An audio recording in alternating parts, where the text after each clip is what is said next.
तो ये सब आप समझ सकते हैं। और रही बात वक्त आने दीजिए, एक ऐसा बहुत लोगों के मन में है कि कौन इसका असली गुनहगार है, कौन है, सारे सबूत हमारे पास आ चुके हैं। और ये जब मैं खुलासा करूंगा तो जमीन के नीचे से, जो कहते पाँव के नीचे से जमीन सरकने वाली बातें वो होगी। आप इंतजार कीजिए उस वक्त का कि वो हमारे पास सारे चीज़ है। लेकिन समाज पर इस घटना का जो दुष्प्रभाव पड़ रहा है, इस पर थोड़ा थोड़ा सभी आदमी को सोचने की जरूरत है। और सभी लोग फख्र से करने लगे कि बेटी हो तो रोहिणी यादव जैसे हो। इसी साल एक बेटी की और चर्चा हो रही है, वो है आरती यादव। और लोग कहता है कि भगवान न करे कि किसी कोख में ऐसी औलादें पैदा हो। बेटी की भी बात नहीं करे, औलाद टर्म से जोड़ा जा रहा है।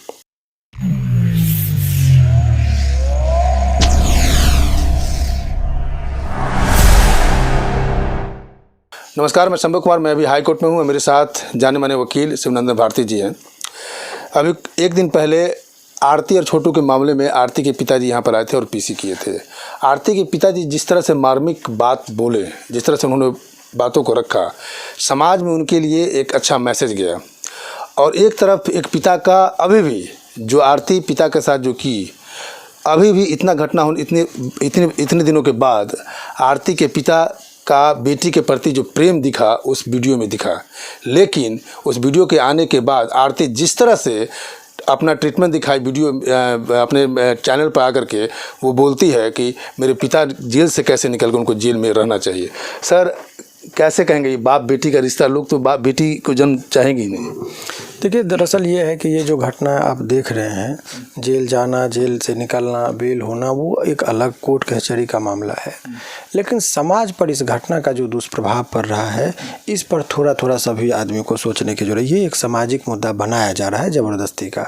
इस पूरे प्रकरण को जब आप देखेंगे तो आपको हैरत होगी कि एक तरफ पिता, बेबस पिता, लाचार अवस्था में आकर कैमरा के सामने भावुकता और बोलते बोलते वो भावुक हो जाते हैं और रो देते हैं। और दूसरी तरफ एक क्रूरता से पेश आती है उनकी बेटी, और वो कहती है कि इनको फांसी होना चाहिए।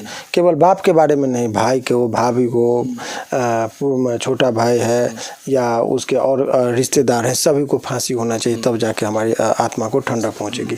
तो ये जो बातें कही जा रही है उसके पीछे लॉजिक है।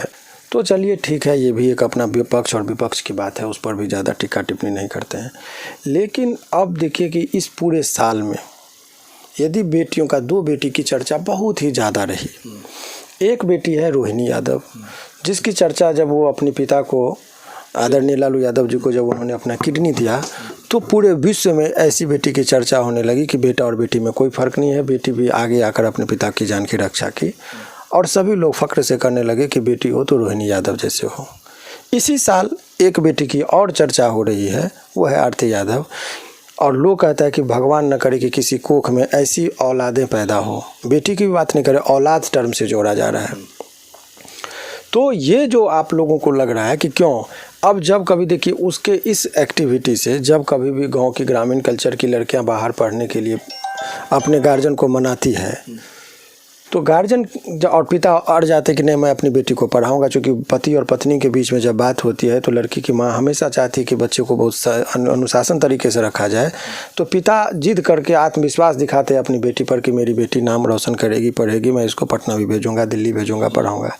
बैग लेकर जब बाहर निकलने लगती है तो बरामदे पे बैठी हुई दादी और माँ फुसफुसा के कहती है कि बेटी को तो भेज रहे हैं, कहीं आरती की तरह ना निकल जाए।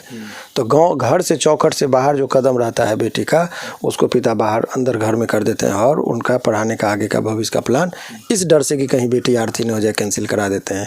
तो आरती के इस एक्टिविटी से लाखों बेटियाँ ऐसी है जो उच्च शिक्षा ले सकती थी, बाहर जाकर पढ़ सकती थी, लेकिन अपने माता पिता का वो जो एक मन में जो संशय उसने पैदा कर दिया, जिस वजह से लाखों लड़कियां अब शिक्षा से वंचित रह रही हैं। तो ये जो समाज में कुप्रभाव पड़ रहा है, इसके लिए जिम्मेदार कौन होगा? आप तो कमा रहे हैं वीडियो बनाकर, वो आपको और बता रहे कि वो जो बयान इस तरह का दे रही, जब उसके फादर निकले, पूरे घर के सभी लोग निकले जेल से, उन्होंने बड़ी शांति से, कहीं कोई बयान नहीं दिया। ये लोग बयान देकर कि उनको, हमको डरा, सब मनगढ़ंत बात कि हमको डरा रहा है, हमको घर पे आके मार रहा है, सब सारी बातें मनगढ़ंत बातें की जा रही है।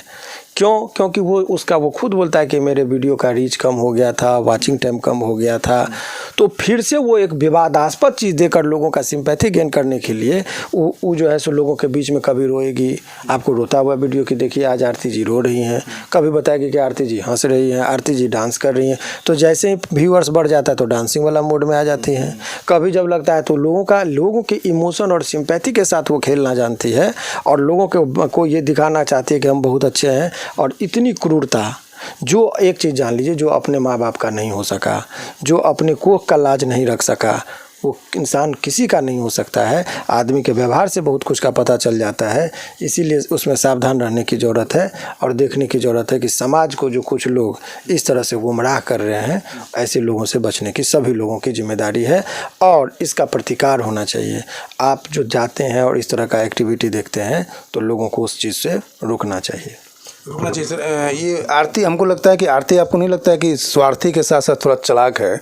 कि जब घटना के तकरीबन 7 से 8 महीने के बाद शादी कर लेना, और शादी से पहले जिस तरह से वो वीडियो बनाती है और जो कमेंट का जवाब देती है, कमेंट में आता है कि आपका हनीमून हो गया था, वो ऐसे जवाब देती है जैसे कि हनीमून तो उसी रात हो गया था। एक तरह साइकोलॉजी नहीं समझे, देखिए उसकी मजबूरी है। वो जो इस तरह का बात कर रही है उसके पीछे उसकी मजबूरी है। और मजबूरी ये है कि अब वो सीख गई है कि हमको वीडियो बना के कमाना है। तो कमाना अच्छी बात है, उसके लिए आप लोग तुलना करते कि मीडिया वाले भी तो वीडियो बनाते हैं। हमने भी सुना, हमको किसी मीडिया वाले ने सुनाया। तो भाई दोनों का आप एक तुलना कैसे कर सकते हैं? आप मेहनत करते हैं, आप रोड पर घूमते हैं, कंटेंट्स ढूंढते हैं, आपको जो उचित लगता है उस पर वर्कआउट करते हैं। तो बिना मेहनत के, और उसके लिए आपके बुद्धि विवेक बहुत सारी चीज़ों का इस्तेमाल होता है। हम लोग के यहाँ लॉ में भी एक सिद्धांत है, स्वेट एंड ब्रो, माने कि माथे का जो पसीना का कमाई होता है वो अलग है, इसमें पसीना बनता है। बहुत लोग वहाँ पटना से जाते हैं, अररिया तक खबर लेते हैं, रात भर जगते हैं, बहुत सारे जगह पर रुकते हैं, बहुत समस्याओं के बाद एक छोटा सा क्लिप मिलता है। तो उसमें यदि वो 10,000 रुपया कमाते हैं तो उसमें मेहनत होता है। आप कम पैसा में एक लाइन का ठुमका लगा के आप चाह रहे कि हम कमा लें, नहीं लोग देख रहा है तो सोचते हैं कि कौन सा ऐसा विवाद पैदा कर दे कि लोग हमको देखें तो एक बयान दे देता है। तो उसकी मजबूरी है इस तरह की बातें करना, तो इसीलिए उस पर बहुत ज़्यादा ध्यान देने की ज़रूरत नहीं है। तो ये सब आप समझ सकते हैं। और रही बात वक्त आने दीजिए, एक ऐसा बहुत लोगों के मन में है कि कौन इसका असली गुनहगार है, कौन है, सारे सबूत हमारे पास आ चुके। और ये जब मैं खुलासा करूंगा तो जमीन के नीचे से, जो कहते हैं पाँव के नीचे से जमीन सरकने वाली बातें वो होगी। आप इंतजार कीजिए उस वक्त का कि वो हमारे पास सारे चीज़ है। तो आपने सुना वकील शिवनंदन भारती जी का आरती के प्रति और आरती के पिता के प्रति, इन्होंने बहुत बेबाकी से जवाब दिया। मैं शंभू कुमार, कैमरा जर्नलिस्ट राजेश के साथ, पटना। अगर मेरे चैनल को लाइक और सब्सक्राइब नहीं किए तो लाइक करें, सब्सक्राइब करें। Thank you so much.